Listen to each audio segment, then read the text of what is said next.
Hi, my name is Elna from elnakane.com, and for today's video, I'm going to share with you how to face fear and rejection as a new freelance writer. All right, I've been freelancing since 2014, and I have a lot of fear when I first started, for sure, because I was in the same exact spot as you when you first started. There was so much information and advice and strategies and tips, and it can be too much, right? For the budding freelancer. You might end up flooded with all of this information and then become paralyzed. And that means fear and anxiety sets in and you start to doubt your ability to actually do this. And that was me when I first started. I'm just a mom. I'm not a writer. I can't do this. There's just too much information to learn in such a short amount of time. I have to learn how to do SEO and I have to know about Google and I have to know about where to find the clients. And this is just too hard. I can't do this. Or it could be like, I don't have a degree in journalism. That was a big thing for me. There's no way someone's going to pay me to write. All these doubts were really setting in. The biggest one was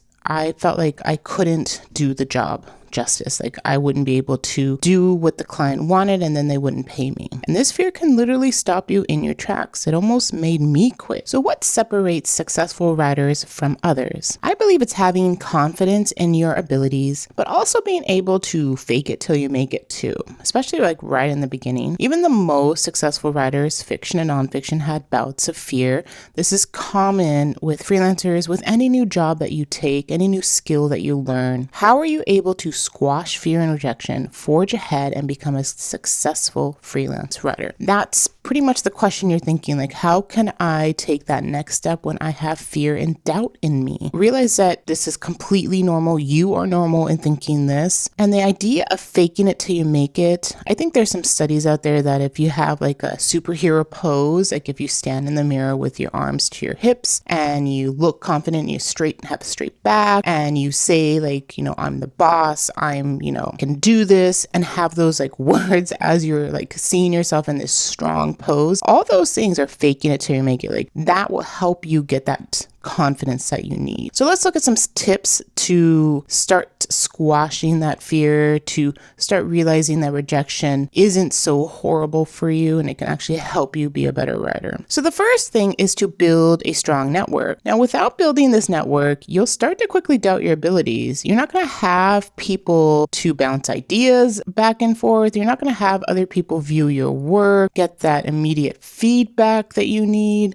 have that support, your back. Especially in the beginning, that's something that you definitely need to have. So for me, my support group is obviously my family, my husband. I wouldn't have been able to do any of this without his full-fledged support. Now, I do know that there are people out there that family isn't part of their support group. It's only my husband. My sister is not part of my support group, and my in-laws are not a part of my support group. It's just my husband. I have an in real life freelance writer friend, Lorraine. She lives in the same town as me, and so we regularly meet for coffee, or we try to regularly meet for coffee. As the years go by, it's getting harder to sort of cross paths, but we do make it an effort either to do go to a coffee shop or even do like a virtual meeting. We've done that in the past. And OG freelancers. Throughout the years, I've connected with established freelance writers and we keep tabs on each other and lean on one another. I've learned other freelancers in my SaaS digital marketing space. I've learned that they've been doing this either longer than me or about the same time as me. And so,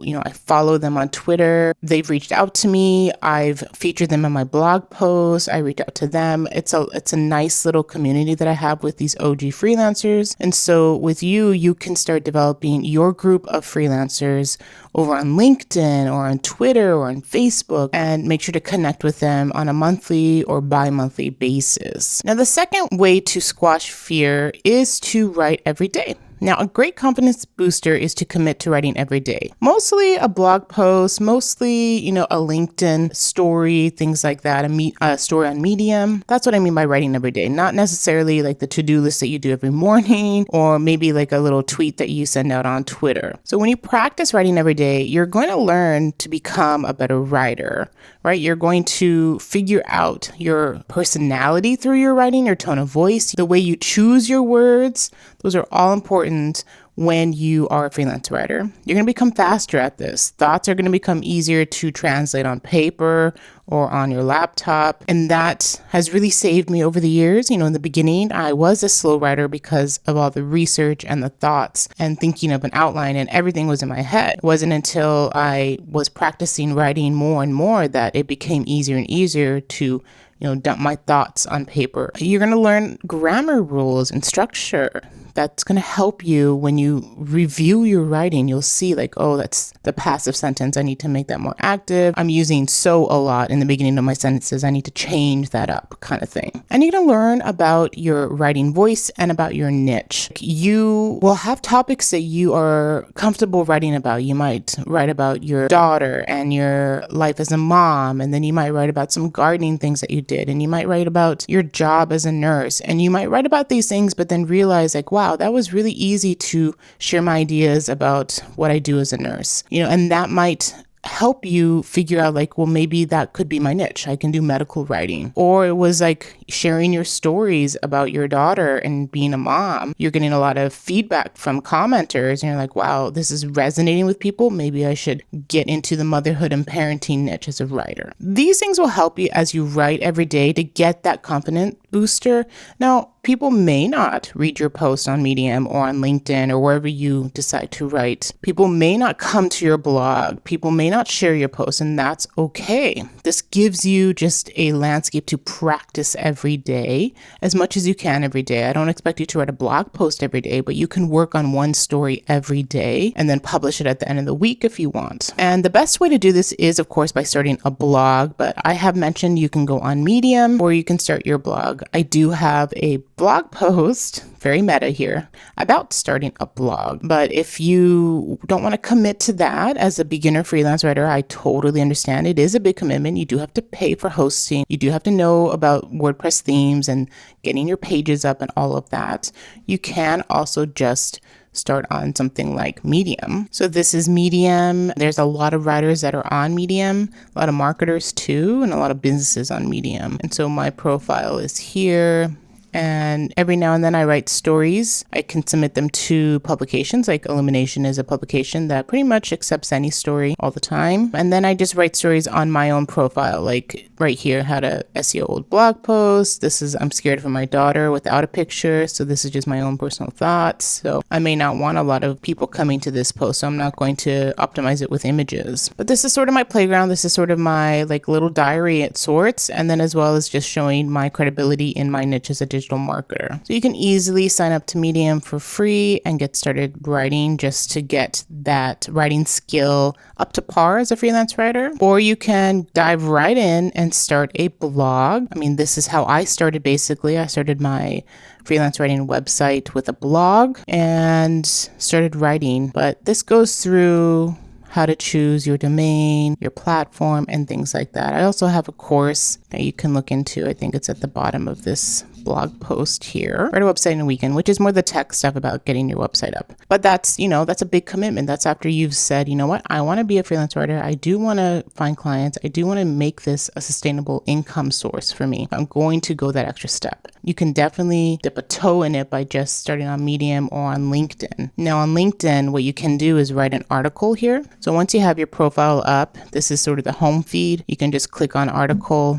and then you have something to say, and it gives you some tips on all that. So you can definitely write your samples here just to practice your writing here about your niche. If you want to do something like e-commerce, then you can look at some e-commerce topics on Google and then decide I want to write sort of a simple list post for e-commerce businesses about how to retain or how to snazz up abandoned cart emails or something like that. I'm not an e-commerce writer, as you can tell, but whatever the process that they go with getting customers through email and stuff like that, deals and things like that, maybe you can write some cool topic pieces around that concept. And then that will just get you more confident in your niche, get you more confident in writing. Now, if you're thinking, oh my gosh, Elna, I don't even have a blogging niche. How am I supposed to even do this? Again, that's fear talking, right? You're You're trying to back off on this because you're overwhelmed by this idea of having a niche first and then write and then this and then this. Don't worry about it. Start on Medium and write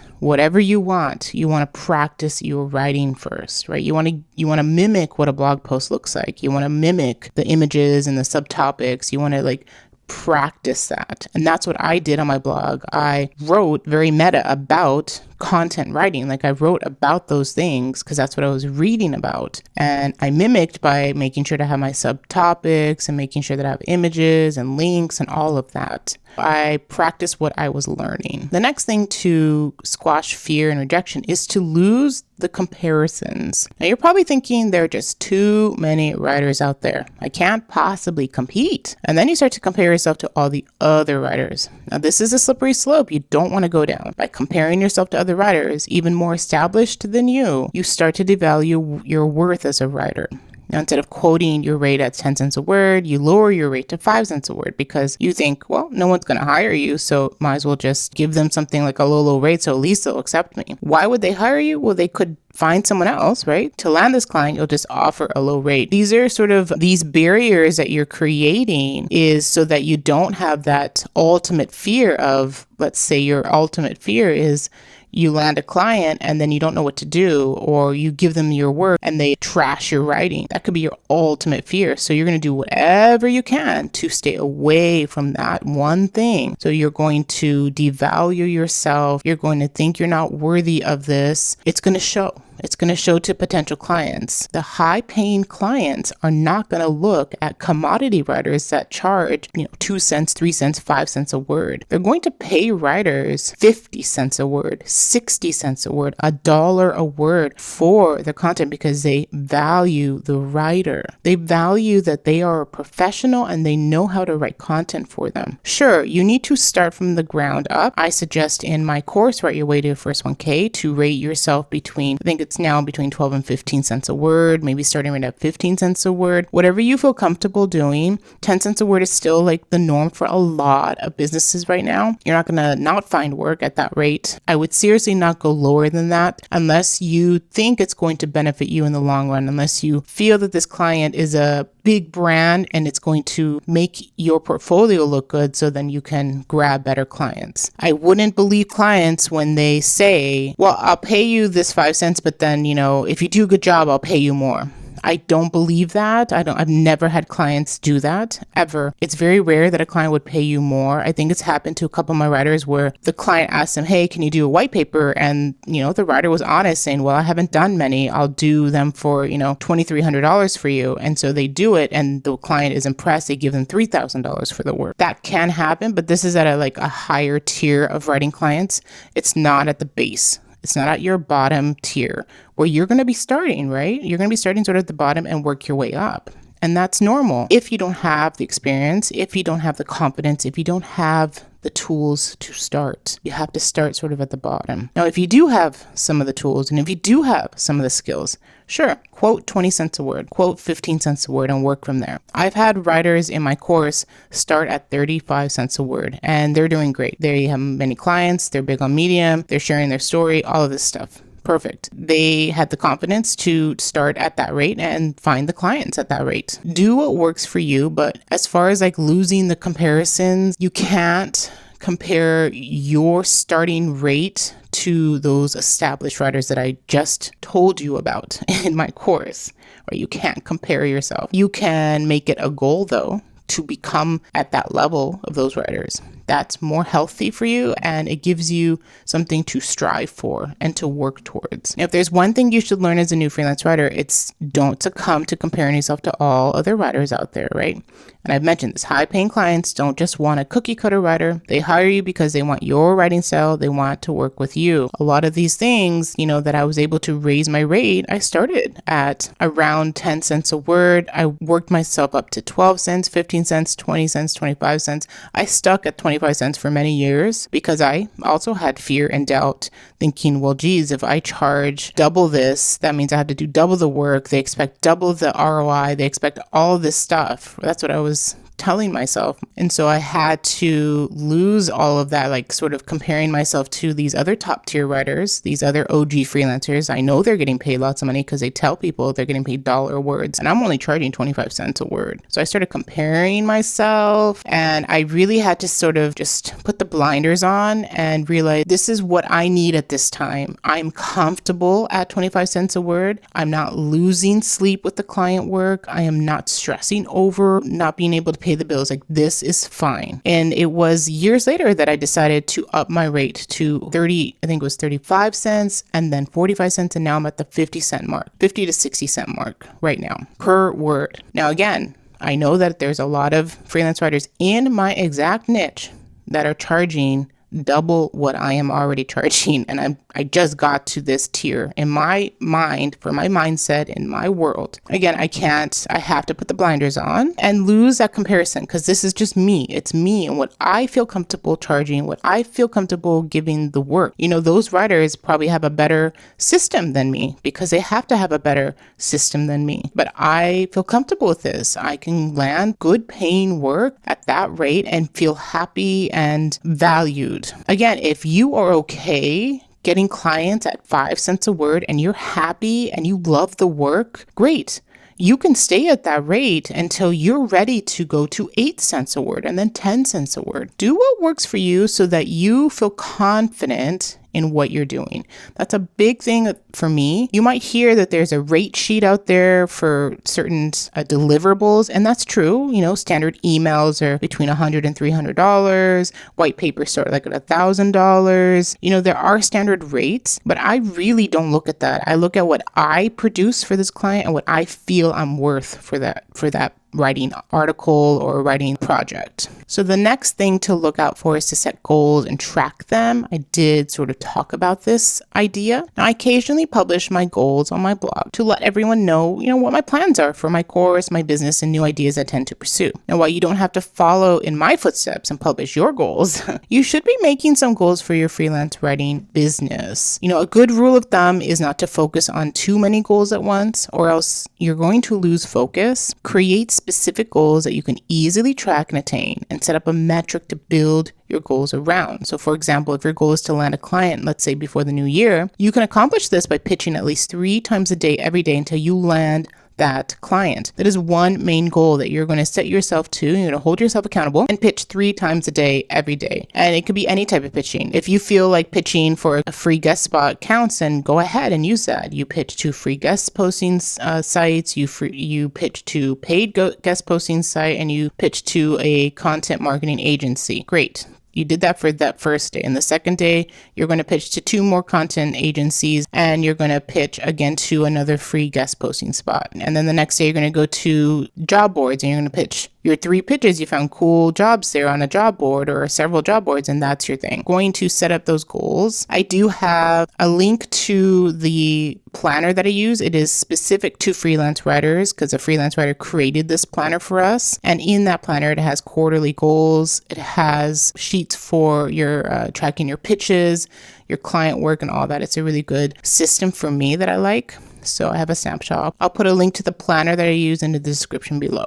But you can see here in Google, I do have like writing goals for new freelance writers. I have my writing goals from 2016, from 2015. I have mid-year writing goals from 2015. I have my goals for 2017, 2016 recap. I have a lot of goals here. Even here, I shared on Medium my 2021 writing goals. I want to inspire other writers, so I try to write resolutions, goal setting things to help them. So I think most of my recent one was here for 2021 and my plan for 2022. I just share my stats, and then here's what I did in 2021, and then what I'm going to do in what I plan to do for the following year, which, I did some. I offered new freebies, I picked up more clients, but I didn't do my last part there. So I sort of did. It's not workshop, but I did master classes instead. Again, I'm going to talk about that in my upcoming post here, my end of year wrap up for this year and my plan for next year kind of thing. This all gives people motivation, and people really like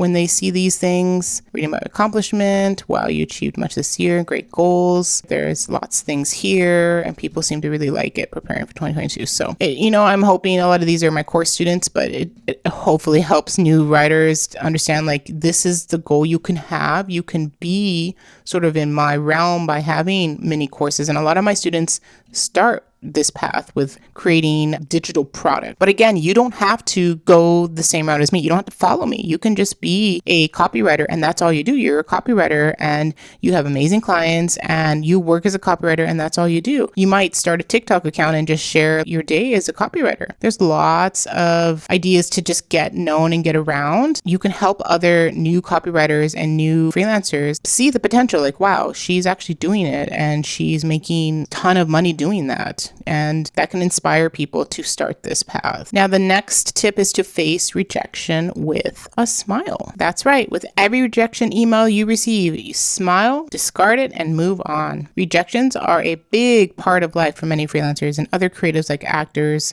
and authors. And the one thing to remember is that businesses aren't rejecting you. It could very well be they found a writer already, or their content needs changed, or you're just not the right fit for them right now. That doesn't mean you won't be a fit for them down the road. Now, with every rejection, use your motivation to fuel you to keep on pitching, perfecting your writing, and above all, hustle until you land that gig, right? That's important with any kind of rejection. Recently I had someone interested in my SEO writing, but they haven't gotten back to me, and I already circled back. I assume that my rate is too high for them. That's fine. They rejected me by ghosting me, and I can only assume that my rates were just not to their budget. They could have been a new company and they just couldn't see the value that I could have by helping them with their SEO writing. I may touch base later this week just to see. I put here in Twitter that, even after almost a decade of freelancing, this is still a scary part of doing business. The, send my rate and wait for a response part. I shared my rate is 60 cents a word for SEO copy. And with that rate, I use my SEO template and tool to optimize their content. I could leverage subject matter experts when needed, and then how many words I would do for that. For them, they may not realize the value that I could provide at that rate versus they might get someone at a cheaper rate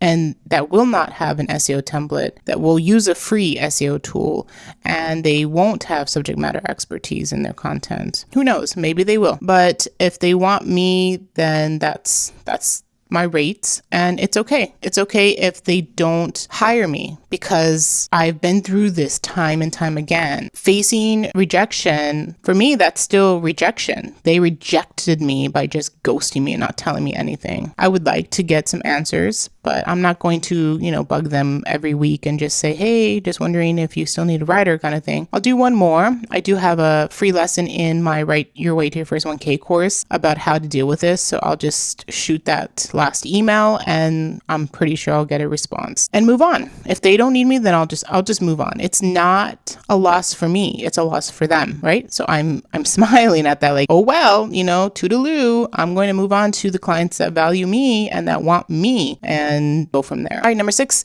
get out there slowly. A big part of fear for many freelance writers is putting themselves out there. The thought of taking action is overwhelming, but while the first step is always the hardest, once you just go out and do it, the rest falls into place and it becomes much easier. You'll end up working hard and then you do it. You finally send your first pitch, but you don't hear anything back. You pitch again, create more samples, and try to check the job boards when you can. Putting yourself out there slowly isn't a bad strategy, right? You do a little bit each day or each week. It's just a slow strategy, and that's okay. You can freelance right on the side of your full-time job to see if this is for you, and that's important for you to realize that you don't have to go full force into freelance writing if you don't think this is going to be something for you or if it's not going to work out, and that's okay. You can quit. It's no big deal. I suggest for some people that start slow. I started slow because I had twins to take care of and I could only do this part-time, right? Like I can't do this and spend 8 hours a day focusing on this, and probably neither can you. Spend the 2 hours that you have or 1 hour, 30 minutes to just focus on pitching, focus on writing a sample, whatever those tasks that you need to just get started. And as always, I do have a free email course, Get Paid to Write. Over 20,000 writers have already taken the course, and it's been beneficial for a lot of people to help them find their first client. So make sure you sign up for that, and make sure you like this video and give it a thumbs up, and I'll see you in the next video.